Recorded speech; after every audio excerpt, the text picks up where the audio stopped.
اور اس وقت انہوں نے مجھ پر بہت زیادہ ظلم کیا۔ وہ اپنا سفید جادو مجھے دے چکے تھے۔ اب انہوں نے کہا کہ میں ان کو مار دوں، پر میں یہ کیسے کر سکتا تھا؟ اسی دوران ومرا کا قہقہا فضا میں گونجا۔ وہ میرے پیچھے کھڑی تھی۔ اس کی آواز گونجی کہ میں اس پل کا کب سے انتظار کر رہی تھی کہ تم کسی کو اپنا سفید جادو دو، تمہاری طاقتیں ختم ہوں اور میں اپنا بدلہ لوں۔ آج وہ پل آ گیا۔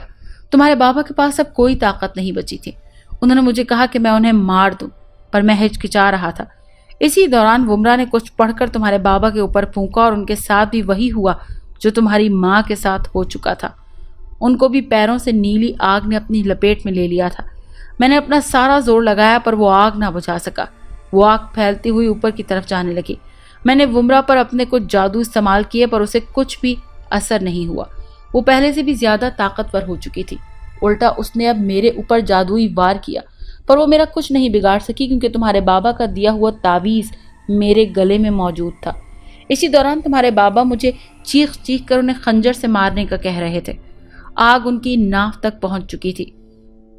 اب اگر وہ اور اوپر جاتی تو مجھے دیا ہوا سفید جادو بیکار ہو جاتا۔ اب انہوں نے مجھے تمہارا واسطہ دیا کہ اگر میں نے انہیں نہ مارا تو آفتاب مارا جائے گا۔ بس پھر میں نے وہ کیا جو مجھے نہیں کرنا چاہیے تھا۔ میں نے ایک قرض لے لیا، وہ تمہارا قرض تھا۔ اب وہ وقت آ گیا ہے کہ میں تمہیں تمہارا قرضہ واپس دوں اور تم مجھے مار کر اپنے بابا کی موت کا بدلہ بھی لے لو۔ آفتاب یہاں پہنچ کر خاموش ہو گیا۔ میں نے اس کے چہرے کی طرف دیکھا تو وہ آنسوؤں سے بھیگا ہوا تھا۔ میں نے کچھ دیر خاموش رہنا مناسب سمجھا کہ وہ اپنے دل کا بوجھ ہلکا کر لے۔ کچھ دیر بعد وہ پھر بولنے لگا۔ شق یہاں پہنچ کر زور زور سے رونے لگا تھا۔ میرا چہرہ آنسوؤں سے تر تھا۔ پھر اسے کھانسی کا دورہ پڑا اور اسے خون کی قح آ گئی۔ اس نے ساتھ ہی پڑے کپڑے سے اپنا منہ صاف کیا، پانی سے کلی کی اور پھر مجھ سے اچانک ایک سوال پوچھا۔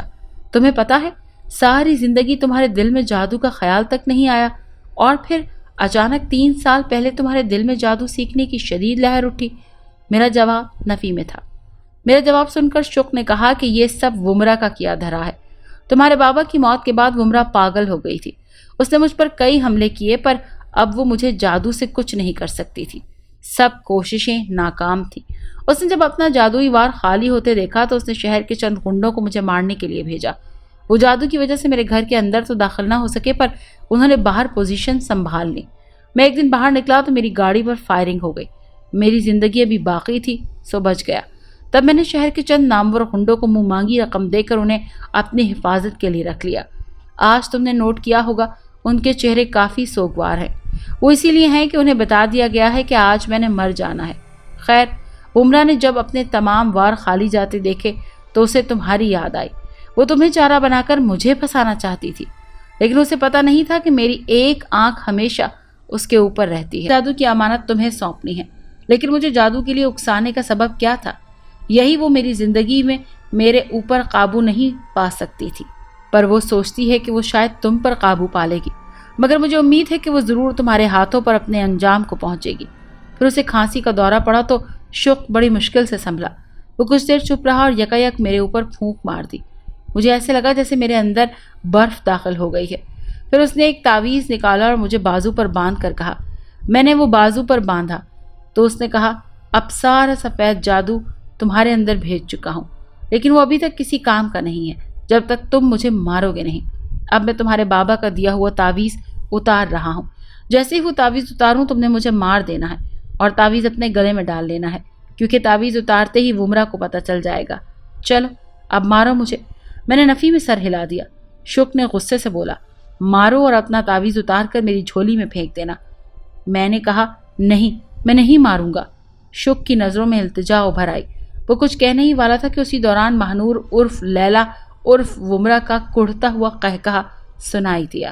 آفتاب مجھے مار دو۔ میں خاموش ان کے چہرے پر لکھی التجا کو سننے سے انکار کر رہا تھا، پر شک چلا کر بولا، آفتاب تمہیں تمہارے بابا کا واسطہ ہے، مجھے مار دو۔ مجھے جیسے ایک جھٹکا سا لگا۔ میں نے خود کا انداز میں خنجر نکالا اور سیدھا اس کے دل کے مقام پر کھونپ دیا۔ اس کے منہ سے اوق کی آواز نکلی اور اس کے ہونٹوں پر ہنسی پھیل گئی۔ پھر اچانک اس کی آنکھیں بند ہو گئیں۔ اسی دوران اس کے ناک سے سفید دھواں نکلا تیزی سے اور میری طرف بڑھنے لگا۔ میں نے فوراً اپنا سر دوسری طرف گھما کر اٹھنا چاہا پر وہ دھواں سیدھا میری ناک میں گھس گیا۔ لیکن حیرت انگیز بات یہ تھی کہ اس دھوئیں میں جس کے بجائے ایک خوشگوار بو رچی ہوئی تھی، وہ دھواں میرے اندر چلا گیا اور مجھے نہ کھانسنا پڑا نہ ہی دم گھٹ رہا تھا۔ اس سارے عمل میں شاید 5 سیکنڈ لگے ہوں۔ مجھے اپنے اندر خوشگوار تبدیلیاں محسوس ہونے لگیں۔ ایسے لگنے لگا کہ میرے اندر طاقت ہے، بہت زیادہ طاقت۔ میری جلد پر اور چہرے پر موجود چھوٹے چھوٹے زخموں کے نشان مٹ گئے۔ اسی دوران میری توجہ اپنے بابا کے شوق کو دیے گئے تعویذ پر پڑی اور میں نے اپنا ہاتھ اسے اٹھانے کے لیے آگے بڑھایا، پر مجھے ایک جھٹکا لگا اور تعویذ میرے ہاتھوں سے گرنے ہی لگا تھا کہ میری انگلیوں نے اسے تھام لیا۔ اسی دوران میری آنکھوں کے سامنے اندھیرا چھا چکا تھا۔ میں نے اپنے چہرے پر ٹھنڈی ہوا کے تھپیڑے محسوس کیے۔ میں نے آنکھیں کھولنا چاہی پر نہ کھول سکا۔ کچھ ہی دیر میں مجھے بے دردی سے ننگے فرش پر پٹخ دیا گیا۔ پورے جسم سے ٹیسیں نکلنے لگیں۔ ہر طرف تاریکی کا راج تھا۔ میں نے اپنے چہرے کو ٹٹولنے کی ہاتھ بڑھایا تو پتہ چلا کہ شک کا دیا ہوا تعویذ ابھی تک میری انگلیوں میں موجود ہے۔ میں نے جلدی سے اسے گلے میں ڈال لیا۔ اسی لمحے وہ اندھیری جگہ روشن ہونے لگی۔ اب میں نے دیوار سے ٹیک لگا لی اور ارد گرد دیکھنے لگا۔ یہ ایک بند کوٹری تھی جس کی چاروں دیواریں بالکل اسپاٹ تھی۔ نہ کوئی کھڑکی اور نہ ہی کسی دروازے کے آثار دکھائی دے رہے تھے۔ اچانک ایک طرف کی دیوار دوسری طرف کھسکنے لگی۔ میں چوکنا ہو کر بیٹھ گیا۔ اب اس میں اتنی جگہ بن چکی تھی کہ ایک انسان آسانی سے باہر نکل سکتا تھا۔ میں وہاں سے باہر نکلنے کا سوچ رہا تھا کہ میرے ارمانوں پر اس وقت پانی پھر گیا جب میں نے اسے دیوار کے کھسکنے کی وجہ سے بننے والی خالی جگہ پر کُر کو موجود پایا۔ میں نے ایک ٹھنڈی سانس خارج کی اور پھر آلتی پالتی مار کر بیٹھ گیا۔ وہ اندر داخل ہوا پر پیچھے دیوار ویسے ہی کھسکتی رہی۔ میں نے اس کے چہرے کی طرف دیکھا۔ وہ مسکرا رہا تھا۔ کیسے ہو منّے؟ میں خاموشی سے اس دیوار کو دیکھتا رہا۔ باہر گھپ اندھیرا تھا۔ میرا دل کر رہا تھا کہ کُر کو ایک دھکا دوں اور باہر چھلانگ لگا دوں، اور اس نے جیسے ہی میری سوچیں میرے چہرے سے ہی بھانپ لی۔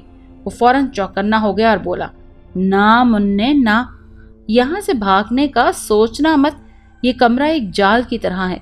یہاں سے باہر نکلو گے تو کسی اور جال میں پھنسو گے، اور آگے پھر کئی جال ہیں جن کی گرفت سے باہر تمہیں موت ہی لائے گی۔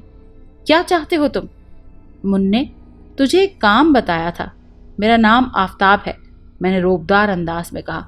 اچھا، تو چوزے کے بھی پر نکل آئے ہیں؟ ہاں تو سر آفتاب صاحب، ہم نے آپ کے ذمے ایک کام لگایا تھا۔ آپ ٹھہرے بڑے آدمی، لگتا ہے آپ نے وہ کام ادھورا چھوڑ دیا ہے۔ اب ہم غریبوں نے آگے میڈم کو جواب دینا ہے، پر مجھے آپ کا جواب چاہیے۔ کون سا کام؟ میں نے جھنجھلا کر پوچھا۔ اچھا، تو جناب اتنے بڑے آدمی بن چکے ہیں کہ انہیں میڈم کا بتایا ہوا کام بھی یاد نہیں؟ کون سا کام؟ مجھے غصہ آنے لگا اور میں کھڑا ہو گیا۔ وہ بے تاثر انداز میں ٹھہرا رہا اور پھر بولا، آپ نے کیونکہ کام نہیں کیا تو اب آپ اپنے لیے کوئی اچھی سی سزا ڈھونڈ لیں۔ ہم نے کوئی سزا ڈھونڈی تو شاید آپ کی شان میں گستاخی ہو جائے گی اور آپ کے طول و بلد میں ایک اور خط استوا کھنچ جائے گی۔ بس اب آپ منظوری دے دیں حضور۔ کس چیز کی منظوری؟ اس نے فوراً ایک گھونسا میرے منہ پر جڑ دیا۔ میرے منہ میں خون کا نمکین ذائقہ گھل گیا۔ اس کے ایک مکے نے ہی میرے چہرے کے طول و بلد میں کافی اضافہ کر دیا تھا۔ مجھے غصہ آ گیا۔ میں نے جوابی وار کرنے کے لیے آگے بڑھا ہی تھا کہ اس نے بالکل دھوبی پاٹ کے انداز میں مجھے جکڑا اور پھر ایک طرف اچھال دیا۔ اس کے بعد وہ مجھ پر پل پڑا۔ میں نے اپنا سر اور چہرہ بچانے کے لیے اپنا منہ اپنے بازوؤں میں چھپا لیا۔ وہ جنونی انداز میں میری لاتوں اور ہاتھوں سے مرمت کر رہا تھا۔ وہ رک گیا اور میں بے سدھ ہو کر لیٹ گیا۔ اس نے فوراً میرے منہ پر ایک ٹانگ جمائی۔ میں نے اپنے چہرے کے جغرافیے میں کافی تبدیلی محسوس کی اور اس کے ساتھ ہی خون نے طغیانی پکڑی اور میرے منہ کے غار سے چشمے کی صورت بہنے لگا۔ اسی دوران کُر میرے سینے پر ٹانگ جما کر بیٹھ گیا اور ایک خنجر نکال لیا۔ آپ نے کبھی مار کھائی ہے؟ آفتاب نے اپنی کہانی سناتے سناتے میرے اوپر اچانک سے خوفناک سوال کر دیا۔ ہاں، یہ کیسا سوال ہے؟ لو جی، ہمیشہ میں ہی بولتا رہتا ہوں، آپ چپ کر کے سنتے رہتے ہیں۔ آج آپ اپنی کہانی سنائیں۔ آفتاب، میری کوئی کہانی نہیں ہے۔ آپ کو پتا ہے جس دن آپ مجھ سے گھبرائے ہوئے تھے تب میں نے آپ کے دماغ میں جھانک لیا تھا اور آپ کی یادوں میں ایک لڑکی شہناز جس کے ساتھ آپ ایک بینچ پر بیٹھے ہیں کچھ لکھ رہے تھے۔ وہ بتائیں، وہ کون ہے؟ وہ کیا؟ وہ تو ایک اہم سی لڑکی تھی، میں نے بس اس کو فارم فل کر کے دیا تھا۔ عامر صاحب، آپ یہ جھوٹ کسی اور کو سنائیں، میں آپ کے من کا اندر پڑھ لیتا ہوں۔ آپ سناتے ہیں یا میں جھانکوں دوبارہ آپ کے دماغ میں؟ ارے نہیں نہیں، کوئی کہانی نہیں ہے۔ عامر صاحب، آپ اپنی کہانی سنائیں یا پھر میں چلا؟ آفتاب نے اٹھ کر جانے کو کہا۔ میں نے کچھ دیر کے بعد اسے آواز دی۔ وہ خوشی سے واپس آ گیا۔ جی سنائے کہانی؟ نہیں ابھی نہیں۔ کیا مطلب ابھی نہیں؟ مطلب ابھی آپ اپنی کہانی سنائیں، اس کے بعد میری کہانی سن لیجیے گا۔ نہیں، ایسے کام نہیں چلے گا۔ یوں ہو سکتا ہے کہ کچھ آپ اپنی کہانی سنائیں اور کچھ میں سناؤں گا۔ اچھا ٹھیک ہے، میں اپنی کہانی کل سناؤں گا، ابھی آپ اپنی کہانی آگے بڑھائیں۔ اچھا میرا سوال تو وہیں کا وہیں رہ گیا کہ آپ نے کبھی مار کھائی ہے؟ کون سی مار؟ عشق کی یا ڈنڈے کی؟ فی الحال تو ڈنڈے کی مار کی بات کر رہا ہوں۔ ہاں کافی کھائی ہے، کبھی پاپا سے تو کبھی استادوں سے۔ ارے نہیں، ایسی مار جس کا مقصد صرف دشمنی ہو، جو موت کو آنکھوں کے سامنے کھڑا کر دے اور موت منصف بن کر آپ کی آنکھوں میں آنکھیں ڈال کر آپ کو اپنا قیدی بنانے کا فیصلہ سنا رہی ہو۔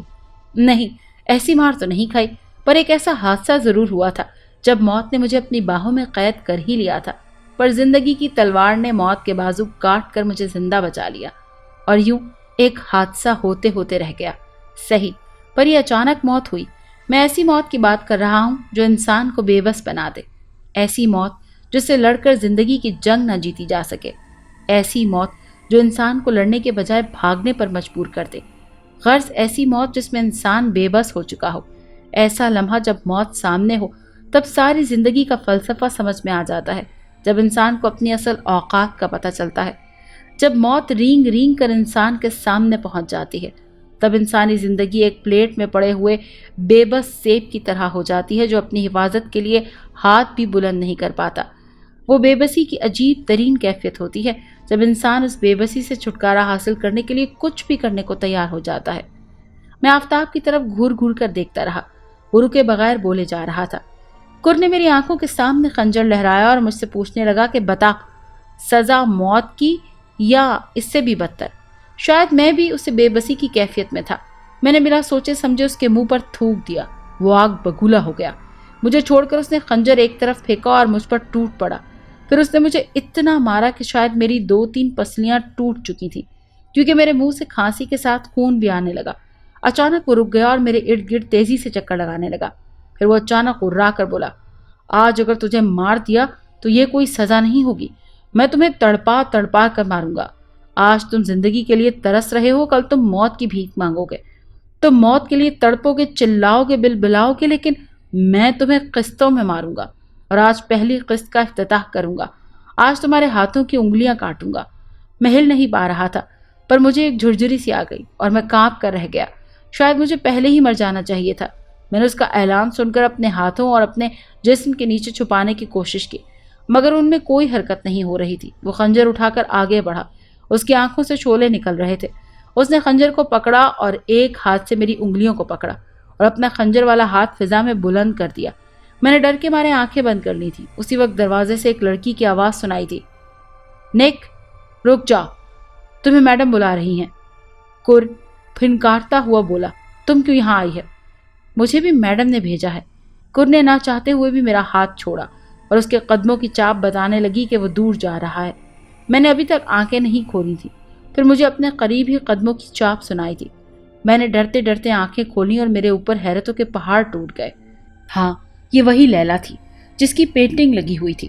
ہاں، بالکل ویسا ہی باریک لباس تھا، ویسے ہی چمکتی ہوئی پیشانی تھی۔ ایسے لگتا تھا کہ وہ پینٹنگ سے ایک بار پھر باہر آ گئی ہے۔ ایک لمحے کے لیے میں مدہوش ہو گیا تھا۔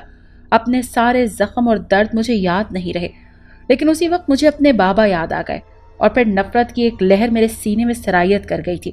میں نے آنکھیں بند کر لی تھی۔ اس کے منہ سے ایک لمبی ہو نکلی۔ میں سمجھ نہیں سکا کہ وہ کس طرز کی تھی، آیا تنزیہ یا افسوس بھری۔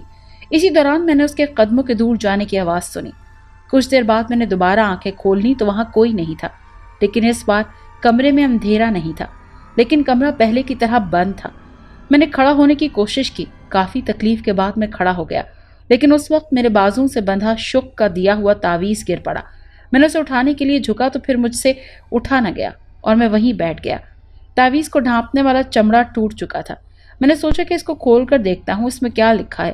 کھولنے لگا تو لوگوں کی بتائی باتیں یاد آنے لگیں کہ کسی تعویذ کو نہیں کھولنا چاہیے، ورنہ اس کا اثر کھولنے والے پر الٹا ہو جاتا ہے۔ ایک لمحے کو میں جھجکا کہ شاید یہ تعویذ میرے لیے کھولنا ٹھیک نہیں ہے، پھر دوسرے ہی لمحے اس تعویذ کو کھول چکا تھا اور اس کا متن پڑھتے ہی شدت جذبات سے اپنی تکلیفوں کو بھول کر کھڑا ہو گیا۔ وہ کوئی تعویذ نہیں بلکہ خط تھا، میرے بابا کا خط، وہ بھی میرے نام لکھا ہوا۔ میں نے 2-3 بار اسے آنکھوں سے لگایا اور چوما اور پڑھنا شروع کیا۔ آفتاب، جب تم یہ خط پڑھ رہے ہوگے میرے ساتھ ساتھ شک کی بھی موت واقع ہو چکی ہوگی اور تمہیں اس جادو نگری میں زبردستی گھسیٹا جا چکا ہوگا۔ اس جادوئی دنیا میں زندہ رہنا عام آدمی کے بس کی بات نہیں۔ یہاں کمزور یا تو کچلا جاتا ہے یا غلام بنا لیا جاتا ہے، لیکن تم کمزور نہیں ہو آفتاب، تم بالکل بھی کمزور نہیں ہو۔ تمہارے پاس دنیا کی سب سے بڑی غیر مرئی طاقتیں ہیں۔ تم اب سفید جادو کے مالک ہو جو دنیا میں شاید ہی تمہارے علاوہ کسی کے پاس ہوگا۔ اب تمہارا پہلا قدم ومرہ کا خاتمہ ہونا چاہیے، ورنہ وہ تمہیں جینے نہیں دے گی۔ اب تم سوچ رہے ہوگے کہ تم کیسے اسے ختم کر سکتے ہو، تو سنو، اسے ختم کرنے کے لیے تمہیں مزید طاقت چاہیے ہوگی، لیکن ابھی موجودہ وقت میں تم سفید جادو سے چند کام سر انجام دے سکتے ہو۔ یہ منتر یاد کر لو۔ نیچے ایک عجیب قسم کا منتر تھا، کوئی زیادہ بڑا نہیں تھا بلکہ تھوڑا سا تھا۔ اس کی ترتیب دی ہوئی تھی، ایک بار پڑھنے سے ہاتھ جھٹکیں تو آگ کے گولے نکلنے لگے، 2 بار پڑھنے سے ہوا میں اڑنے لگے اور کہیں بھی پہنچ سکتے ہیں، 3 بار پڑھنے سے غائب ہو جاؤ گے اور کسی کو نظر بھی نہیں آؤ گے، 4 بار پڑھو گے تو تم ایک فولادی شخص بن جاؤ گے۔ میں نے اپنی جسمانی حالت کے پیش نظر 4 بار پڑھ کر اپنے اوپر پھونک دیا اور اب اپنے آپ میں واضح تبدیلیاں محسوس کر رہا تھا۔ ایسا لگ رہا تھا کہ میرا جسم کسی ٹھوس چیز کا بنا ہوا ہے۔ کر کی لگائی ہوئی پھینٹی کے زخم ختم ہو چکے تھے، اپنے اندر بہت زیادہ طاقت محسوس کر رہا تھا۔ ایسے لگ رہا تھا جیسے کسی بھی انسان کو چیونٹی کی طرح مسل سکتا ہوں۔ خیر، خوشی خوشی خط کو آگے پڑھنا شروع کر دیا۔ یہ سفید جادو کے چند کرشمے ہیں، ان کے باقی فائدے تمہیں وقت کے ساتھ ساتھ پتہ چل جائیں گے، اور ان فائدوں کے استعمال کرنے کے لیے تمہارے پاس کالا جادو ہونا ضروری ہے۔ اس کے لیے تمہیں گاؤں جانا ہوگا، وہاں میرے کمرے کے اندر ایک تہہ خانہ ہے، تم نے وہاں جانا ہے اور وہاں ایک سکہ پڑا ہوگا، تمہیں وہ سکہ نگلنا ہے، لیکن اس کی طاقتیں اس وقت تک کام نہیں کریں گی جب تک تم ایک چلہ نہ کاٹ لو۔ اس وقت فضا میں ایک جگہ دھواں ابھرنے لگے گا۔ میں نے فوراً اسے پیشتر خط کو چھپا لیا۔ اس دھوئیں نے ومرہ کی شکل اختیار کر لی، پھر مجھے ومرہ کی آواز سنائی دینے لگی۔ حیرت انگیز طور پر وہ ایسے لگ رہی تھی جیسے ہوا میں کوئی ٹیلی ویژن چل رہا ہو۔ ومرہ نے بولنا شروع کر دیا، آفتاب، اب تک تمہیں اپنی حیثیت کا پتہ چل چکا ہوگا۔ کر کی لگائی گئی مار بھی غیر ضروری تھی، لیکن وہ تمہیں تمہاری اوقات یاد دلانے کے لیے تھی۔ میری تم سے کوئی ذاتی لڑائی نہیں ہے، میری دشمنی ان سے ہے جو میرے اور سفید جادو کے درمیان دیوار بنتے ہیں۔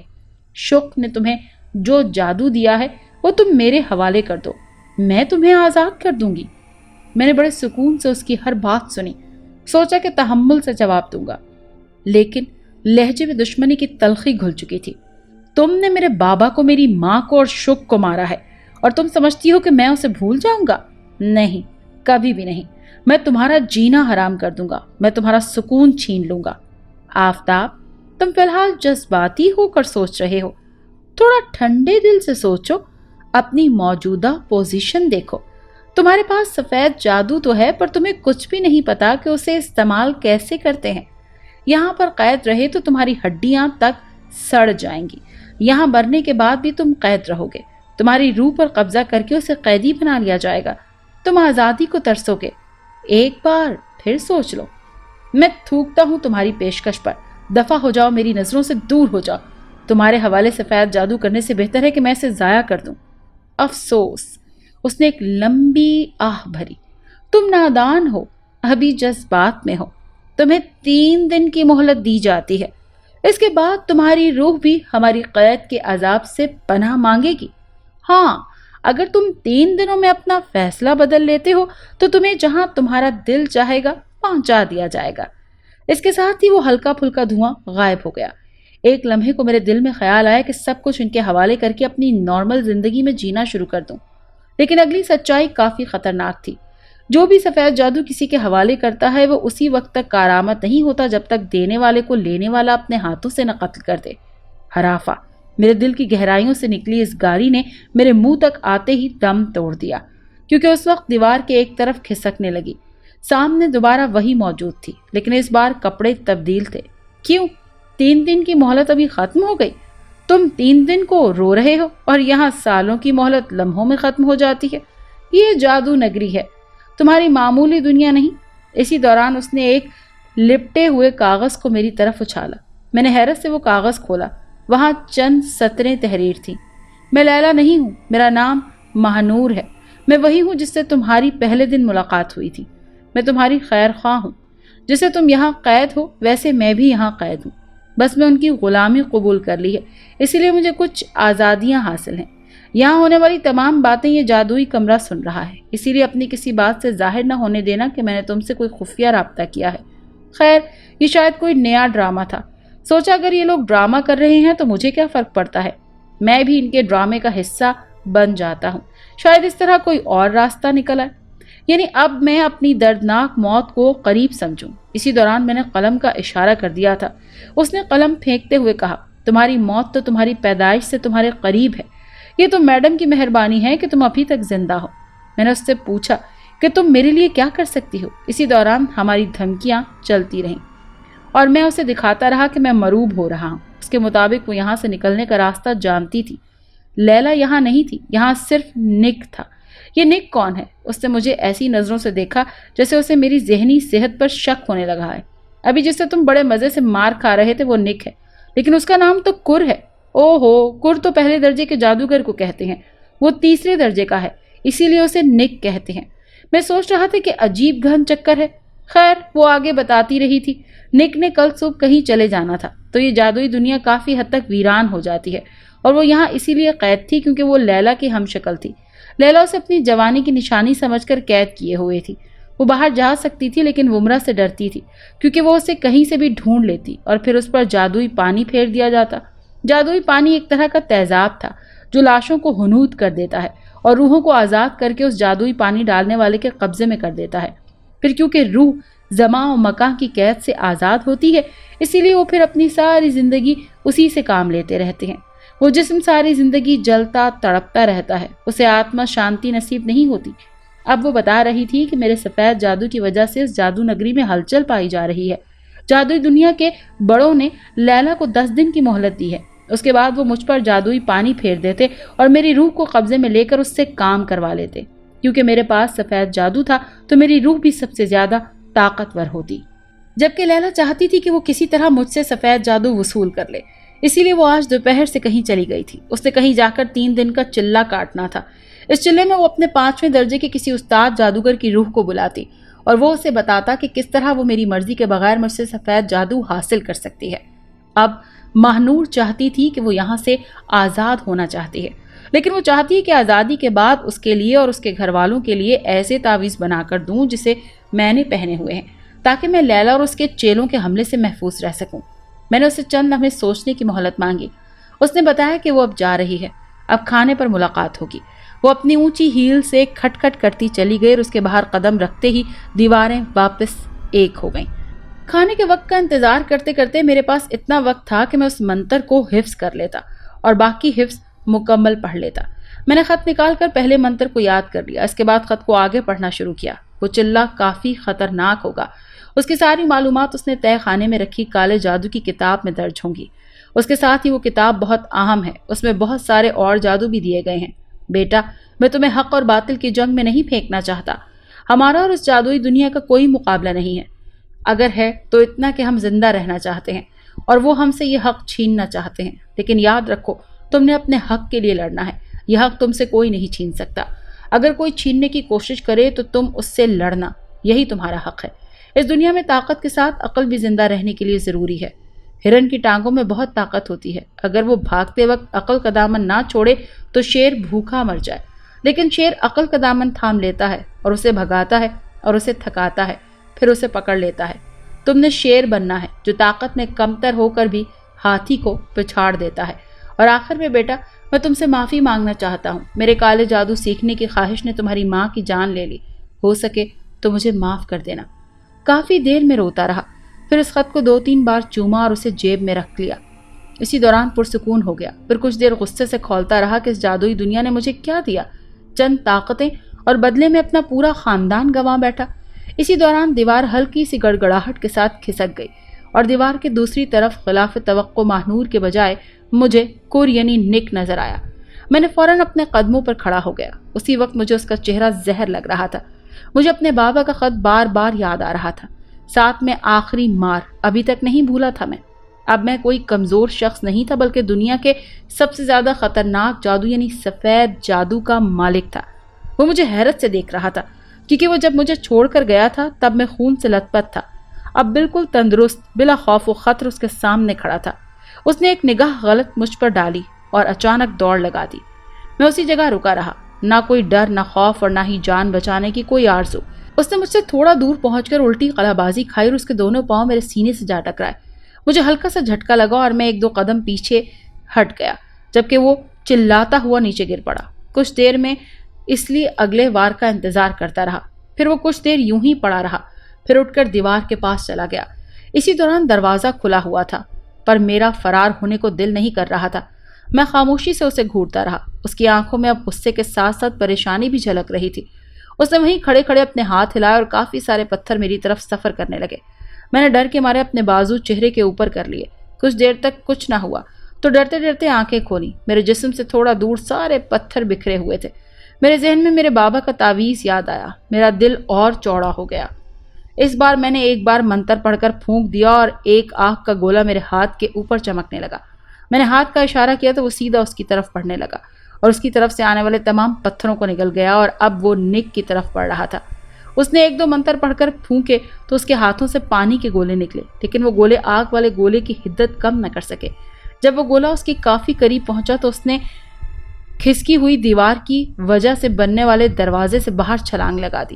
اس کے چھلانگ لاتے ہی دیوار فوراً سپاٹ ہو گئی۔ دیوار سے ٹکراتے ہی ہر طرف اندھیرا پھیل گیا۔ ہر طرف ایک ایسی آوازیں آنے لگیں جیسے کوئی میت پر بین کر رہا ہو۔ میں اندھیرے میں ٹٹولتا ہوا آگے بڑھا۔ کچھ دیر چلا تھا کہ مجھے احساس ہونے لگا کہ میں کمرے کے احاطے سے باہر تھا۔ اسی دوران مجھے ماہنور کی چلاتی ہوئی آواز سنائی دی۔ میں نے آگ والا منتر پڑھا اور آدھی مٹی کھول کر ہاتھ کو اوپر کا اشارہ کیا۔ میرے ارد گرد ساری جگہ روشن ہو چکی تھی۔ عجیب قسم کا ویرانہ کمرہ تھا۔ اسی دوران مجھے ماہنور کی آواز سنائی دی۔ وہ مجھے پکار رہی تھی۔ مجھے اس کی آواز کی سمت بڑھا اور آگے نظر آ گئی۔ آج تم نے کمال کر دیا، پوری جادوئی دنیا میں ہلچل مچا دی ہے۔ ایک طرف جہاں ومرا یہاں نہیں ہے، وہیں اس کے خاص چیلے نک کو ہرا کر جادوئی نگری کی بنیاد میں درار ڈال دی ہے۔ میں اسے سوچنے لگا کہ یہ نک کون ہے، پھر یاد آیا کور ہی نک ہے۔ یہ جادوئی دنیا بھی عجیب گھن چکر تھی۔ ایک طرف شق پہلے دشمن بن کر سامنے آیا اور ومرا دوست بن کر، پھر پتہ چلا کہ شق ہی اس دنیا میں میرا واحد دوست ہے اور ومرا ہی سخت ترین دشمن ہے۔ اب ماہنور مجھے عجیب عجیب راستوں سے لے کر آگے بڑھ رہی تھی۔ ایک جگہ پر بڑا سا احاطہ بنا ہوا تھا، چاروں طرف اونچی اونچی جگہ تھی اور اوپر سے بند تھی۔ ایک دراڑ نما دروازہ تھا جہاں سے آگے بڑھا جا سکتا تھا۔ وہاں تک پہنچے تو ایک دم سے کہیں ایک کالا آدمی سامنے آ گیا۔ اس کی سخت کڑک آواز سنائی دی۔ جادوئی دنیا کے فوری نافذ اصولوں کے مطابق یہاں سے کوئی شخص باہر نہیں جا سکتا۔ میرے راستے سے ہٹ جاؤ ورنہ میں تمہارا برا حشر کر دوں گا۔ وہ ہنسنے لگا۔ نادان انسان، میں 3 تک گنوں گا، اس کے بعد کوئی مہلت نہیں ملے گی۔ یہ کہہ کر اس نے گنتی شروع کی۔ 1 2۔ اسی دوران میں نے منتر پڑھا تھا۔ اس کے 3 کہتے ہی ایک آگ کا گولا اس کی طرف پھینکا جس نے اسے لپیٹ میں لے لیا اور عجیب قسم کی آگ میں وہ گھر گیا۔ وہ چیخ چیخ کر میری منتیں کرنے لگا۔ اگر آگ بجھا دو گے تو میں تمہارا غلام بن کر جیوں گا۔ ماہنور نے کہا کیوں نہ اسے موقع دیا جائے، ویسے بھی تمہارا کوئی جانثار نہیں ہے۔ ٹھیک ہے، کہتے ہوئے میں نے آگ کا منتر پڑھ کر آگ اٹھا لی اور روشن کر لی۔ وہ کالا آدمی میرے قدموں میں جھک گیا۔ میں نے اسے اٹھایا اور چلنے لگا۔ ہم اس دراڑ سے باہر نکلے تو میں نے سوچا کہ پہلے گاؤں جانا ہے۔ اس سے ہوا میں اڑنے والی گنتی میں منتر پڑھا اور ان دونوں کے ہاتھ پکڑ لیے۔ ابھی ہلکا سا اٹھے ہی تھے کہ کسی کے سخت پنجے میرے پاؤں سے ٹکرائے اور ایک دھڑام سے میں کسی دیوار سے ڈال ٹکرایا۔ لو جی، تھوڑا سا اڑنا کیا سیکھ لیا، ابا جی کو بھول ہی گئے، بڑی ہی نافرمان اولاد ہو تم۔ نک کی استہزائیہ آواز نے کانوں میں غصے کی گھنٹیاں بجانی شروع کر دیں۔ روشنی تو بجھ چکی تھی۔ ماہنور کا حوالہ ایک جگہ نظر آ رہا تھا جیسے وہ 2 زانوں ہو۔ وہ کالا آدمی کہیں نظر نہیں آیا، شاید وہ زمین پر ہی گرا پڑا ہو۔ مجھے اپنی ہڈیوں کو جوڑ جوڑ ہلا محسوس ہو رہا تھا۔ نک کی آواز سن کر میں نے اپنے قدموں پر کھڑا ہونے کی کوشش کی مگر سب بے سود نکلا۔ میں نے جلدی سے خود کو فولاد بنانے والا منتر پڑھا۔ ابھی وہ منتر میرے منہ میں ہی ہوگا کہ اس کے ایک زوردار مکے نے میرے جبڑے کی بنیادوں میں زلزلہ برپا کر دیا۔ ایک بار پھر اپنے حواس مجتمع کر کے دوبارہ کوئی جادو کرنے کا سوچا ہی تھا کہ نک نے اپنا بازو میرے گلے میں حائل کر دیا۔ کوئی منتر تو خاک، میری تو سانسیں ہی گلے میں اٹک گئیں۔ میں دم لینے کے لیے زور لگا رہا تھا، میری آنکھوں کے آگے اندھیرا چھانے لگا۔ اسی دوران میں نے ایک سائے کو اپنی طرف لپکتے دیکھا۔ میری آنکھیں ماہنور کے ہلانے جلانے پر کھلی۔ وہ چلا چلا کر مجھے اٹھنے کا کہہ رہی تھی۔ میں نے آنکھیں کھولی تو وہ مجھ سے کہنے لگی، چلو آفتاب جلدی اٹھو، اگر نک اٹھ گیا تو پھر ہم بھاگ نہیں سکیں گے۔ اسے کیا ہوا؟ میں نے نک کی طرف اشارہ کرتے ہوئے پوچھا۔ وہ جب تمہارا گلا دبا رہا تھا تو میں نے پیچھے سے اس کے سر میں اینٹ ماری اور وہ بے ہوش ہو گیا۔ اسی دوران میں اٹھ بیٹھا۔ مجھ سے تھوڑا دور نک پڑا ہوا تھا۔ اندھیرے میں وہ واضح تو نظر نہیں آ رہا تھا، مگر جسے آڑے تیڑے انداز میں وہ زمین پر لیٹا ہوا تھا، کوئی پہیلی ہی نظر آ رہی تھی۔ میں نے کالے آدمی کی تلاش میں ارد گرد سر گھمایا تو وہ مجھے کہیں نظر نہ آیا۔ ماہنور جیسے میری نظروں کا مطلب جان کر بولی کہ وہ کہیں بھاگ گیا ہے، یہاں نہیں ہے وہ۔ میں نے ہمت جمع کی اور کھڑا ہوا، لنگڑاتا ہوا نک کے پاس جا رکا۔ گلے میں ابھی تک خراش محسوس ہو رہی تھی۔ نک کے ساتھ پڑی ہوئی اینٹ دیکھی، اسے اٹھایا تو ماہنور مضطرب انداز میں کھڑی ہو گئی۔ آفتاب کیا کر رہے ہو؟ چلو بھاگ چلے یہاں سے۔ میں نے اس کا سوال نظر انداز کرتے ہوئے فولادی جسم والا منتر پڑھا اور خود پر پھونک مارنے کے ساتھ ہی اس اینٹ پر پھونک مار دی۔ اب میرے زخم بھی ختم ہو گئے اور ساتھ ہی درد کا احساس بھی غائب ہو گیا۔ میں بنا سوچے سمجھے وہ اینٹ بے ہوش نک کے سر میں دے ماری۔ نہیں! ماہنور کی چلاتی ہوئی آواز آئی۔ اسی وقت ایسے لگا جس زمین میں زلزلے کے جھٹکے لگ رہے ہوں۔ پھر ایک سخت چیز مجھ سے ٹکرائی اور میں ہوا میں اچھل کر پیچھے جا گرا۔ کوئی سخت پتھر نما چیز مجھ سے آ کر ٹکرائی تھی، لیکن مجھے کوئی چوٹ نہیں لگی کیونکہ میں نے فولادی منتر پڑھا ہوا تھا۔ وہ نک کی طرف تیزی سے بڑھ رہی تھی۔ یہ تو نے کیا کیا؟ میں حیرت سے دنگ رہ گیا۔ اس نے آگے بڑھ کر نک کا سر اپنی گود میں لے لیا۔ وہ میری طرف پیٹ کر کے بیٹھی تھی۔ یہ سالوں تک میرا ساتھ دیتا رہا ہے اور تم نے اسے مجھ سے لمحوں میں جدا کر دیا۔ میری بے بسی کہ میں گمراہ ہو کر بھی اسے نہیں بچا سکی۔ میں نے ہی اسے بے ہوش کیا۔ ہمارا ڈرامہ کامیاب ہوا اور تم نے اسے مار ڈالا۔ وہ بین کرنے لگی۔ وہ رو رہی تھی۔ میرے ذہن سے سارے پردے ہٹ چکے تھے۔ فوراً ہی بقا کی خواہش میرے دل میں جاگی اور میں نے وہاں سے بھاگنے میں ہی عافیت سمجھی۔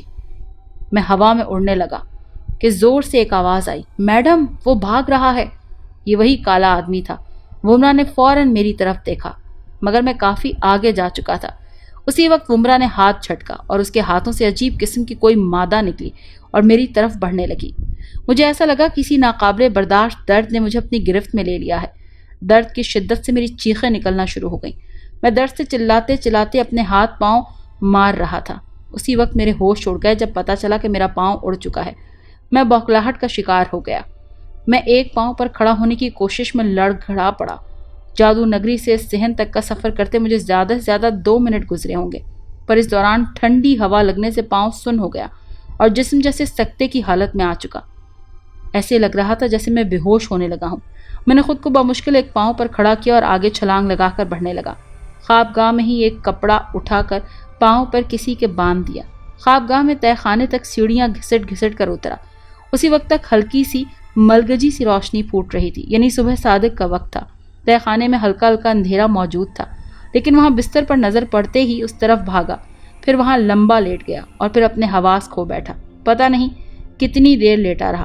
اس وقت ہوش میں آیا جب کوئی منہ میں پانی ٹپکا رہا تھا۔ میں جلدی سے اٹھا۔ سامنے ایک چھوٹے قد کی عجیب سی مخلوق موجود تھی، بلکہ بونا کہنا مناسب ہوگا۔ میرے پاؤں کا درد ختم ہو چکا تھا۔ میں نے پاؤں کی طرف ڈرتے ڈرتے دیکھا، جیسے رات میں خواب دیکھ رہا ہوں، لیکن میرا پاؤں پٹیوں سے بھرا ہوا تھا۔ اب خون رسنا شاید بند ہو چکا تھا کیونکہ پٹیاں بالکل سفید نظر آ رہی تھیں۔ مجھے اب لیلا کی چالاکی سمجھ میں آ رہی تھی۔ اس نے ایک طرف نک کے ذریعے مجھے ڈرانے کی کوشش کی تاکہ میں کمزور ہو جاؤں اور کوئی سہارا ڈھونڈنے کی کوشش کروں۔ سب کچھ اس کی مرضی کے مطابق ہو رہا تھا۔ میں کمزور ہو گیا تھا اور اس نے خود کو مظلوم ماہنور کے روپ میں پیش کر دیا تھا تاکہ میں اس کی ذات میں اپنا سہارا ڈھونڈ لوں اور وہ میری ہمدردی جیت کر مجھے توڑ دے۔ اسی لیے نک بھاگا تھا کیونکہ وہ بھی اس کے پلان کا حصہ تھا۔ پھر اس کا اکیلے مجھے ڈھونڈتے ہوئے آنا اور اس کالے آدمی کو مرنے سے بچانا اور اس وقت نک کی آمد اور پھر ومرا کا اسے بے ہوش کرنا، یہ سب ایک منصوبے کا حصہ تھا۔ اور یہاں پر شاید وہ سکے اور کتاب سے محروم کر دیتی اور دوبارہ بھی قیدی بنا لیتی، لیکن اس کا سارا پلان اس وقت چوپٹ ہو گیا جب میں نے اس کے منصوبے کے مطابق ڈر کر بھاگنے کے بجائے نک کو اینٹ سے اٹھا کر قتل کر دیا اور اس کا سارا منصوبہ کھٹائی میں پڑ گیا۔ لیکن اسے بے نقاب کرنا اور اس کے چیلے کے قتل کی مجھے بھاری قیمت چکانی پڑی اور میں اپنے پاؤں سے محروم ہو گیا۔ بڑی دیر سے میرے دل میں ایک سوال آ رہا تھا کہ اگر آفتاب کا پاؤں کٹ چکا تھا تو وہ ٹھیک کیسے ہوا؟ آخرکار وہ سوال میرے لبوں پر آ ہی گیا۔ آفتاب مسکرا کر بولا، آپ پوری کہانی تو سن لیں، امید ہے آپ کو سوال کا تسلی بخش جواب مل جائے گا۔ پاؤں سے محرومی کا احساس اتنا شدید تھا کہ میری آنکھوں سے آنسو گرنے لگے، اور وہ بونا جسے میں بھلا ہی چکا تھا کہنے لگا، آقا آپ پریشان نہ ہوں۔ آقا؟ کون آقا؟ میرے ذہن میں سوال ابھرا۔ جلدی سے اس کی طرف نظر دوڑائی۔ وہ بمشکل 2.5 فٹ کا ہوگا۔ کون ہو تم؟ جناب، میں آپ کے سکے میں موجود تمام طاقتوں کا مجموعہ ہوں۔ میں سمجھا نہیں۔ اس سکے کو اگر آپ باہر رکھیں گے تو جو کام آپ مجھے کہیں گے وہ میں کروں گا۔ آپ کو کسی منتر پڑھنے کی ضرورت نہیں پڑے گی۔ ہاں، اگر اس سکے کو نگل لیا جائے تو ایک نگلنے کے ساتھ ہی ایک منتر اور باہر نکلنے کے لیے بھی الگ منتر ہے۔ میں بس سکے میں موجود تمام طاقتوں کی انسانی شکل ہوں۔ میرا کوئی وجود نہیں ہے جسے قابو کر لیا جائے یا قتل کر لیا جائے۔ ہاں، اگر سکے کو توڑ دیا جائے تو میں ختم ہو سکتا ہوں، یا پھر سکے کو نگل لیا جائے تو میں غائب ہو جاؤں گا۔ تم کیا کر سکتے ہو؟ سکے میں موجود طاقت کے حساب سے ہر کام کر سکتا ہوں۔ ومرا کو قتل کر سکتے ہو؟ نہیں آقا، یہ سکہ 3 درجے کا ہے اور وہ 5ویں درجے کی ہے۔ یہ میرے بس سے باہر ہے۔ میرے ہونٹوں پر استہزائیہ ہنسی ابری، لیکن وہ دوبارہ بولنے لگا۔ میں چونک گیا۔ لیکن کیا؟ آپ اسے قتل کر سکتے ہیں۔ میں کیسے کر سکتا ہوں؟ آپ کے پاس سفید جادو کی طاقت ہے، وہ کوئی عام طاقت نہیں۔ ایک کالے جادو کا چلا کاٹنا پڑے گا۔ اس کی ساری تفصیل اس کتاب میں موجود ہے۔ تو اس میں مختلف درجہ بندی کے لحاظ سے مختلف جادو موجود تھے۔ اس نے آخری صفحات کھولنے کو کہا۔ میں نے ابھی تک اس بونے کا نام نہیں پوچھا تھا۔ مجھے مردوق کہہ سکتے ہیں۔ عجیب نام ہے۔ خیر، مردوق نے جس چلے کا کہا تھا وہ بہت ہی خوفناک تھا۔ 14 بار ایک منتر دہرانا تھا۔ ایک دوسرے ہاتھ سے اس کے منہ میں انسانی خون ٹپکانا تھا۔ مردے کے ساتھ رات کا نام سنتے ہی جھرجھری آ جاتی ہے، اور یہاں اس کے ساتھ رات بتانی تھی، اور 7ویں دن اس مردے کی آنکھیں روشنی سے جل اٹھتی۔ اس دن مجھے اپنا سفید جادو اس کے حوالے کر دینا تھا، اور جو کام لینے تھے وہ اسے بتا دیتا۔ اس کے بعد وہ مردہ خود بخود ختم ہو جاتا۔ وہ کالے جادو کے کسی بھی درجے کے جادوگر کو ختم کرنے کے لیے کافی تھا۔ تو آقا، یہ چلہ آج شام سے ہی شروع کر دیں۔ وہ کیوں؟ کیونکہ یہ چلہ ومرا کے خلاف ہے۔ تو جیسے ہی آپ چلہ شروع کریں گے ومرا کو پتہ چل جائے گا، اور وہ اپنی پوری طاقت سے آپ کو روکنے کی کوشش کرے گی۔ لیکن آج سے شروع کیا تو وہ پہلی 3 راتیں یہاں نہیں آئے گی۔ کیوں نہیں آئے گی؟ کیونکہ جادوئی دنیا میں جسم مرتے ہیں، روحیں نہیں۔ یہ جادوئی دنیا کا اصول ہے کہ جو جادوگر جادوئی دنیا کا رکن ہوتا ہے اور مر جائے تو اس کی روح پر جادوئی دنیا کا قبضہ ہو جاتا ہے۔ اس کے مرنے کے 3 دن بعد اس کی روح کی بولی لگائی جائے گی۔ کیونکہ نک ومرا کا غلام تھا تو اس کا اس بولی میں شریک ہونا لازمی ہے، اسی لیے آپ کے پاس اگلے 3 دن ہیں۔ اسی دوران آپ آرام سے چلہ کاٹ سکتے ہیں، کوئی رکاوٹ نہیں آئے گی۔ میں نے بھی خوراک اور پانی کا انتظام کیا اور مردوق کو بتایا۔ اس نے کہا خون کسی بھی بلڈ بینک سے چوری کیا جا سکتا ہے، جبکہ مردے کا انتظام ابھی کیا جا سکتا ہے۔ میں نے پوچھا کیسے؟ رات آپ کے پرانے گھر والے گاؤں میں ڈکیتی کی واردات ہوئی ہے۔ ڈاکو نے مزاحمت پر ایک بندے کو قتل کر دیا، پھر گاؤں والوں نے سب بندوقیں ڈنڈے لے کر ان کے پاس گھیرا ڈال دیا۔ اب وہ ڈاکو لوٹے ہوئے سامان کے ساتھ گنے کی فصل میں چھپے ہوئے ہیں۔ ان میں سے ایک ڈاکو کو اٹھا کر یہیں لے آتے ہیں۔ تم ایسا کرو کہ جس ڈاکو نے گولی چلا کر قتل کیا ہے اسے یہاں لے آؤ، جب باقی ڈاکوں کو کسی طرح گاؤں والوں کے حوالے کر دو۔ یہ سنتے ہی مردوق غائب ہو چکا تھا۔ تھوڑی دیر بعد دھڑام سے ایک آدمی تہہ خانے میں گرا۔ ماتھے پر ایک ہلکا زخم کا نشان تھا اور کپڑے وغیرہ پھٹے ہوئے تھے۔ ایسا لگ رہا تھا جیسے وہ کچھ دیر پہلے ہی ہاتھا پائی کرتا رہا ہو۔ اس نے جلدی سے ہلنا جلنا چاہا، پر اس کے ہاتھ پیر دونوں آپس میں ملا کر بڑی مہارت سے بندھے ہوئے تھے۔ تو تم کوئی جادوگر ہو؟ اس بندے نے پوچھا۔ ہاں، مجھے بھی یہ جادو سکھاؤ، ابھی سکھاتا ہوں۔ مردوق، اسے جادو سکھاؤ ذرا۔ شاباش۔ طے شدہ طریقہ کار کے مطابق مردوق نے اس کی گردن دبوچ لی اور کچھ ہی دیر میں وہ غنڈا اس کے ہاتھوں میں جھول رہا تھا۔ چلو اس کو یہیں لٹا دو، ادھر ہی حصار منائیں گے، یہ کمرہ محفوظ ہے، یہاں لیلا بھی اندر نہیں گھس سکے گی۔ نہیں آقا، یہ چلہ کسی چھت کے نیچے بیٹھ کر نہیں کیا جا سکتا، اس کے لیے کھلا آسمان ضروری ہے۔ پھر کھلے آسمان تلے تو کوئی بھی دیکھ سکتا ہے۔ نہیں آقا، ایک تو آپ ویرانے میں بیٹھیں گے، دوسرا حصار قائم کرتے ہی آپ باہر کے عام لوگوں کی نظروں سے اوجھل ہو جائیں گے، اور کوئی ویرانہ ڈھونڈنا پڑے گا۔ جی آقا، جہاں 7 دن آرام سے رہا جا سکے۔ وہ وہاں سے چلا گیا۔ میں نے دوبارہ وہ جادوئی منتروں والی کتاب اٹھا لی اور اس کو دیکھنے لگا۔ ایک بار کتاب بند کر کے دوبارہ سے سب منتر ذہن نشین کرنے لگا۔ میں تمام منتر آہستہ آہستہ دل میں دہرا رہا تھا اور سکے کو جیب میں ڈال دیا۔ تھوڑی دیر بعد مردوق ظاہر ہوا۔ اس نے کئی شاپر بھرے ہوئے تھے، ڈرائی فروٹ سے لے کر ٹن پیک خوراک اور منرل واٹر کی بوتلیں بھی اس کے اندر موجود تھی، اور ایک شاپر میں 7 خون کی بوتلیں موجود تھیں۔ ایک بات بتاؤ، 7 دن میں تو لاش خراب ہو جائے گی اور خون بھی خراب ہو جائے گا۔ نہیں، منتر پڑھنے کے باوجود اگر ایسا ہوا تو ہمارا چلہ ٹھیک نہیں ہے۔ منتر پڑھنے کی وجہ سے نہ ہی لاش خراب ہوگی اور نہ ہی یہ خون کی بوتلیں خراب ہوں گی۔ پھر ہم نے ایک ویران جگہ ڈھونڈ لی اور اس نے کہا کہ یہ جگہ ٹھیک رہے گی۔ میں نے کہا ٹھیک ہے، رات کو وہیں چلیں گے، تم جا کر سامان وہاں رکھ دو، رات کا کھانا یہیں کھائیں گے، اس کے بعد چلنا ہے۔ چلہ 12 بجے کے بعد شروع کرنا ہے، جو حکم آقا۔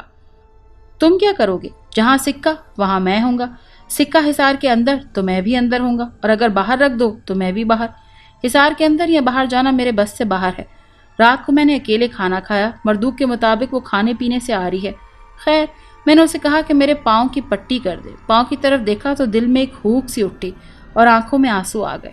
خیر، اس نے پٹی کی اور کوئی عجیب سی دوا لگائی۔ اس کے مطابق یہ اس زخم کے ایک بار لگانی پڑے گی اور پھر میرا زخم ٹھیک ہو جائے گا، کیونکہ سفید جادوئی کی طاقت ویسے ہی کسی زخم کو نہیں رہنے دیتی، اور یہ دوائی بھی کسی جادوئی محلول سے تیار شدہ تھی۔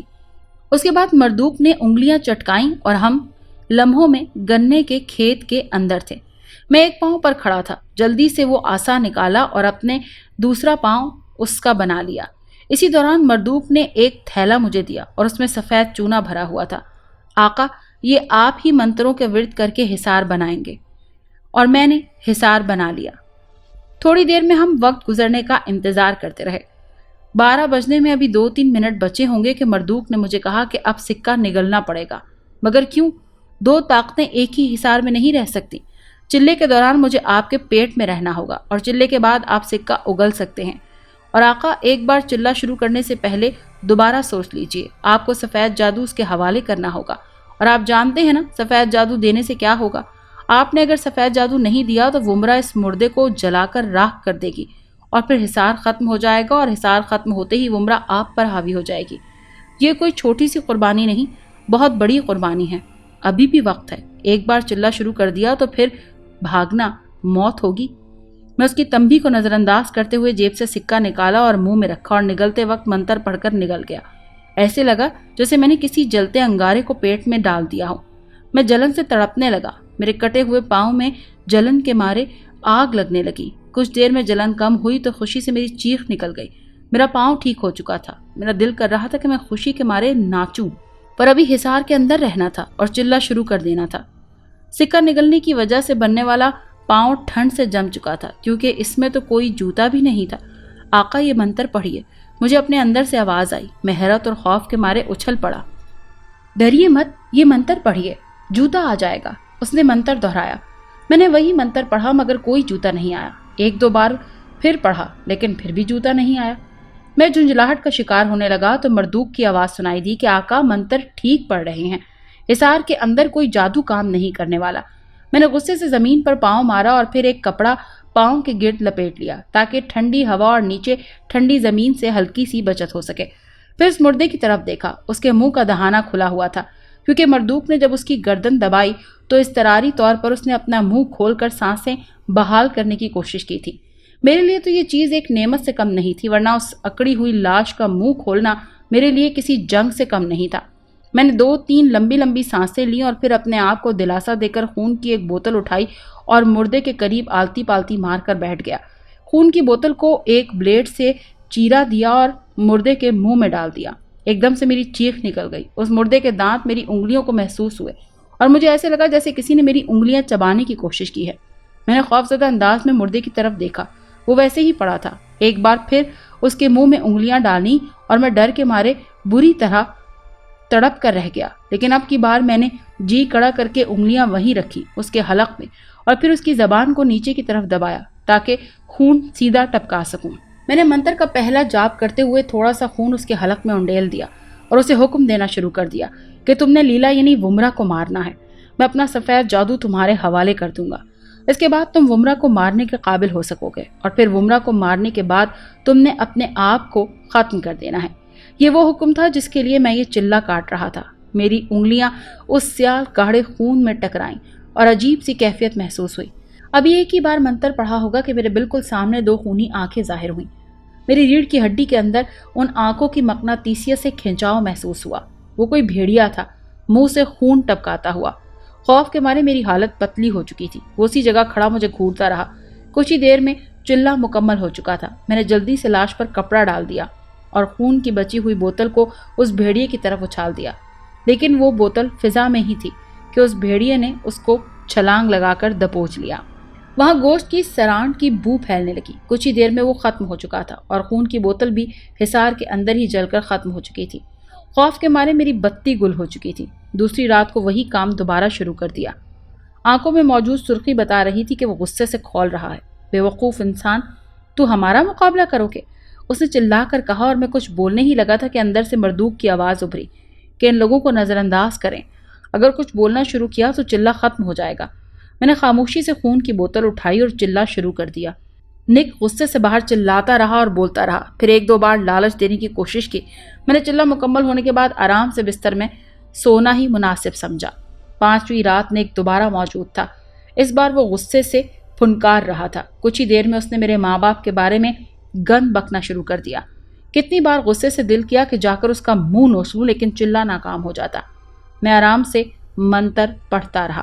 اب 6ٹھی رات تھی۔ نک ہمیشہ کی طرح دھمکیاں دے رہا تھا، لیکن اس وقت میرے بابا میرے سامنے آ گئے۔ آفتاب، تم یہاں کیوں آئے ہو؟ یہ کیا کرنے لگے ہو تم؟ میرے دل کے حالات اتھل پتھل ہونے لگے، لیکن فوراً خیال آیا کہ بابا تو مر چکے ہیں، لیکن باہر انہوں نے جیسے میرے خیالات پڑھ لیے ہوں۔ نہیں آفتاب، تم سوچ رہے ہوگے کہ میں مر چکا ہوں۔ میں مرا نہیں، مجھے ان لوگوں نے قیدی بنا لیا تھا۔ آج وہ چاہتے ہیں کہ میں تمہیں چلہ کاٹنے سے روک دوں۔ میرا دل کہہ رہا تھا کہ اٹھ کر بابا کے گلے لگ جاؤں اور بولوں کہ آپ تو میری چھت تھے، جیتے جی مجھے اکیلا کیوں چھوڑ گئے۔ میرے دل میں خیال آیا کہ یہ اگر ان کی چال ہے تو میرے بابا مجھے پہلے چلہ کاٹنے کا کیوں کہتے۔ اسی وقت ہی ایک طرف سے ومرہ نمودار ہوئی اور میرے بابا کی گردن دبوچ لی، اور پھر نک نے ایک بڑی سی چھری اٹھا کر میرے بابا کے گلے پر پھیرنے کے لیے تیار ہونے لگا تھا کہ میں اٹھ کر بھاگا، لیکن حصار تک پہنچنے سے پہلے ہی مجھے ایک جھٹکا لگا اور اندر سے مردوک کی آواز آئی، آقا، آپ کیوں اس جھوٹی شعبدہ بازی سے متاثر ہو رہے ہیں؟ یہ جھوٹ ہے، آپ کے بابا کئی سال پہلے مر چکے ہیں۔ شک کی بتائی ہوئی باتیں آپ بھول چکے ہیں کیا؟ اب جلدی سے چلہ مکمل کریں، کل آخری دن ہے، بس کسی طرح ایک رات اور برداشت کر لیں۔ میں خاموش ہو گیا اور پھر ہر طرف آندھی آنے لگی۔ آہستہ آہستہ لگتا تھا جیسے وہ سب کچھ اڑا لے گی۔ ایک دو بار ایسا لگا کہ جس بستر پر میں بیٹھا ہوں وہ بھی اڑ جائے گا، لیکن اس وقت مجھے ایسا محسوس ہو رہا تھا کہ جیسے میں خود اڑنے لگا ہوں۔ لاش کے اوپر سے کپڑا بھی ہٹ گیا۔ آہستہ آہستہ آندھی میں شدت آنے لگی۔ میں نے دیکھا جیسے لاش ہل رہی ہو، آندھی کی شدت اسے بھی اڑانے کو تیار تھی۔ میں نے جا کر جلدی سے اسے پکڑ لیا۔ اسی دوران میری ساری خوراک، پانی کی بوتلیں اور خون کی بوتلیں حصار سے ٹکرا کر جل چکی تھیں۔ میں نے ایک گنے کے جتھے کو ہاتھ ڈالا اور دوسرا ہاتھ سے لاش کو پکڑا ہوا تھا۔ یہ آندھی حصار کے اندر کیوں آ رہی ہے؟ میرے ذہن میں سوال ابھرا۔ کیونکہ حصار کے اندر ہوا آ سکتی ہے، اس لیے ان لوگوں نے ہوا بھیجی ہے۔ یہاں حصار کے اندر بہت کم شدت ہے کیونکہ حصار نے روکی ہوئی ہے، ورنہ باہر تمام گنے کے کھیت تباہ ہو گئے ہیں۔ تھوڑی دیر بعد آندھی کا زور ٹوٹ چکا تھا، میرے ہاتھ جم چکے تھے۔ سردی کے دن اور اتنی شدید آندھی، صرف ایک جیکٹ پہنی ہوئی تھی میں نے۔ ہاتھ سردی سے برف بن چکے تھے۔ آج حصار میں صرف میں اور وہ لاش باقی تھے، باقی ہر چیز اڑ کر ختم ہو چکی تھی۔ خون کی ایک بوتل جو اڑنے سے بچ گئی تھی، لیکن وہ آگے گھسٹتے گھسٹتے کسی گنے کے تنے سے جا ٹکرائی تھی اور پھٹ کر سارا خون بہہ چکا تھا، اور وہ جادوئی کتاب حصار کے باہر جلی ہوئی پڑی تھی۔ اب دیکھتی ہوں تم خون لینے باہر کیسے نکلتے ہو۔ ومرہ کی ہنسی سنائی تھی اور میرے دماغ میں سنسنی پھیل چکی تھی۔ آندھی ختم ہونے کے بعد وہ دونوں غائب تھے۔ صبح کا اجالا پھیل گیا تھا۔ سردیوں کے موسم میں پیاس تو ویسے ہی نہیں لگتی، ہاں ہلکی پھلکی بھوک تھی، لیکن آگے صرف ایک رات تھی۔ تھوڑی ہی دیر گزری ہوگی کہ ایک طرف سے چند گاؤں والوں کی آوازیں سنائی تھی۔ وہ اپنی فصل دیکھ رہے تھے۔ وہ رات آندھی کی شدت کے بارے میں حیران تھے۔ ایسی آندھی، وہ بھی صرف ایک ہی جگہ پر۔ وہ سمجھ رہے تھے کہ کوئی عذاب نازل ہوا ہے۔ ایک دیہاتی نے مرے ہوئے اور جلے ہوئے بھیڑیے کو دیکھ لیا تھا، لیکن ان میں سے کسی کو بھی میں اور لاش نظر نہیں آ رہے تھے۔ مجھے حیرت ہو رہی تھی، انہوں نے مجھے کیوں نہیں دیکھا؟ رات کا وقت ہو چکا تھا اور مجھے پریشانی لاحق ہو رہی تھی کہ انسانی خون کہاں سے لاؤں؟ کیا خون کے بغیر چلہ ممکن ہے؟ نہیں، اندر سے مردوک کی آواز سنائی دی۔ 12 بجنے کے قریب ہی ومرا اور نک آ چکے تھے اور نک نے خون کی بوتل اٹھائی ہوئی تھی۔ آ جاؤ چوزے، نک میرا مذاق اڑا رہا تھا۔ میں خاموش رہا۔ آج وہ پہلے والے انداز میں لگ رہا تھا، شاید اس کی روح نے بھی ومرا کی غلامی قبول کر لی تھی۔ میں خاموش رہا۔ 12 بجتے ہی میں نے لاش کے منہ میں ہاتھ ڈال دیا اور دوسرے ہاتھ کی نالی کو اپنے دانتوں سے ادھیڑ کر رکھ دیا۔ بھل بھل خون گزرنے لگا۔ میں نے وہ خون لاش کے منہ میں ٹپکانا شروع کر دیا اور منتروں کا جاپ شروع کر چکا تھا۔ چلے کی شرط تھی انسانی خون لاش کے منہ میں ٹپکایا جائے۔ یہ شرط نہیں تھی کہ انسان کا ہو۔ وہ شرط پوری ہوتے ہی دیکھ کر لیلا پاگل ہو گئی۔ آگ لگا دو، وہ چلا کر بولی۔ کس کو؟ سارے کھیتوں کو۔ میں اندر سے دہل گیا تھا۔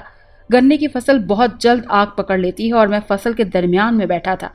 ہاں، 10 فٹ کے قطر کا دائرہ ہوگا، لیکن جب ارد گرد جہنم دہک رہا ہو تو یہ 10 فٹ بہت کم بچتا ہے۔ لیکن باہر سے میں نے ڈرے بغیر چلا جاری رکھا۔ تھوڑی ہی دیر میں آگ بھڑک اٹھی تھی، ہر طرف دھواں ہی دھواں تھا۔ خون کے ایک قطرے کے ساتھ ہی 10 قطرے پسینے کے گر رہے تھے۔ کچھ ہی دیر میں درجہ حرارت کی حدت ناقابل برداشت ہو چکی تھی۔ میں چلہ مکمل کر چکا تھا۔ اس لاش کی آنکھیں بالکل نیلی اور روشن ہو چکی تھی، لیکن ابھی سفید جادو اس کے حوالے کرنا تھا۔ میرا سانس گھٹ رہا تھا۔ جیسے تیسے ہی میں نے چلہ مکمل کیا، میں نے جلدی سے سفید جادو والا منتر پڑھا۔ سانسیں اٹک رہی تھیں۔ سفید جادو اس کے حوالے کرتے ہی میری شیرگ میں اس کے مردے کی دانت محسوس ہوئے۔ کچھ ہی دیر میں سانس کی قید سے آزاد ہو چکا تھا اور میری روح فضا میں بلند ہو گئی۔ مجھے اپنے اندر سے عجیب سی توانائی پھوٹتی دکھائی دی، ہلکا پھلکا، جیسے کوئی لطیف مادہ ہوں میں۔ زندگی قید سے آزادی نے سفید جادو کے تبادلے کا کام مکمل کر دیا۔ نیچے دیکھا تو وہ لاش ہوا میں اڑ رہی تھی، آنکھیں نیلی اور روشن تھی۔ انہی آنکھوں سے روشنی کی ایک لہر نکلی جسے لیزر لائٹ نکلتی ہے۔ وہ ومرا کی آنکھوں میں گھس گئی۔ تھوڑی دیر بعد وہ چیخ رہی تھی، اس کی آنکھوں میں جیسے مرچیں جا چکی ہوں۔ اس لاش نے اپنی آنکھوں کی قوت سے اسے بھی اوپر اٹھا لیا اور پھر کچھ ہی دیر میں ایک دھماکہ ہوا۔ لیلا عرف ماہنور عرف ومرا بھی آخر کار انجام کو پہنچی اور ومرا کی روح میری روح کی طرح باہر نکلی اور فضا میں اپنے جسم کو ٹکڑے ٹکڑے ہوتے دیکھ کر مجھ سے جیسے اسے کوئی سروکار نہیں تھا۔ اس کے بعد وہ فوراً ایک طرف اڑتی چلی گئی۔ مجھے اندر سے احساس ہوا جیسے وہ جادو نگری کی طرف جا چکی ہو، کیونکہ وہ جادوئی دنیا کی غلام تھی۔ اس کی روح بھی وہیں جائے گی۔ اب وہ کسی کی غلام بن کر اپنی زندگی بسر کرے گی۔ میں نے اس مردے کی طرف دیکھا۔ وہ دوبارہ حصار میں داخل ہوا اور پھر اس کی آنکھوں سے روشنی تیز تر ہوتی چلی گئی اور پھر ایک دھماکہ ہوا اور لاش ختم ہو گئی۔ یوں سفید جادو کا سفر اختتام کو جا پہنچا، لیکن نک کہیں بھاگ گیا تھا، کیونکہ اس کی روح ومرا کی غلام تھی، مگر اب وہ آزاد ہو چکا تھا۔ اب میری لڑائی اس سے باقی تھی۔ میں نک کی تلاش میں مارا پھر رہا تھا۔ اس دن آپ کو یہاں بینچ پر دیکھا تو آپ کے خیال پڑھے، سوچا کچھ آپ سے کہانی شیئر کر لوں۔ اور پھر ایک دن آپ کو یاد ہوگا میں بڑی خوفناک حالت میں یہاں آیا تھا، جس دن آپ ڈر گئے تھے۔ اس دن نک کو ڈھونڈ لیا تھا۔ پھر میری اور اس کی لڑائی روحانی لحاظ سے ہوئی اور روحانی طور پر زیادہ طاقتور تھا۔ بس لڑائی ہوئی اور اسے ہرا کر روحانی دنیا سے بھیج دیا۔ اب آپ کو سوالات کے جوابات دے کر میں نے بھی تو وہیں جانا تھا۔ کیا مطلب؟ میں خوفزدہ ہو چکا تھا۔ مطلب آپ نے مجھ سے پوچھا تھا نا کہ جب پیر کٹ چکا تو پھر آپ ٹھیک کیسے ہیں؟ ہاں، میرا پیر کٹ گیا تھا، لیکن آپ کو پتا ہے نا روحوں کے پیر کٹے ہوئے نہیں ہوتے۔ مطلب؟ ہاں، میں کئی دن سے مر چکا ہوں، تو میں ایک روح سے ملتا رہا ہوں۔ ہاں، یقین نہیں آتا، اس نے پوچھا اور یہ کہہ کر میرے سامنے غائب ہو گیا، اور پھر میرے بھاگنے کی رفتار دیکھنے کے قابل ہو چکی تھی۔ اگر آپ کو یہ کہانی اچھی لگی ہے تو اسے لائک کیجیے اور ہمارے چینل کہانی محل کو سبسکرائب کیجیے۔ اور ہاں، اگر آپ کے کسی دوست، رشتہ دار یا بہن کے ساتھ خدا نخواستہ اس طرح کا کوئی بھی واقعہ پیش آیا ہے تو ہمیں کامنٹ سیکشن میں اس کے بارے میں ضرور بتائیے۔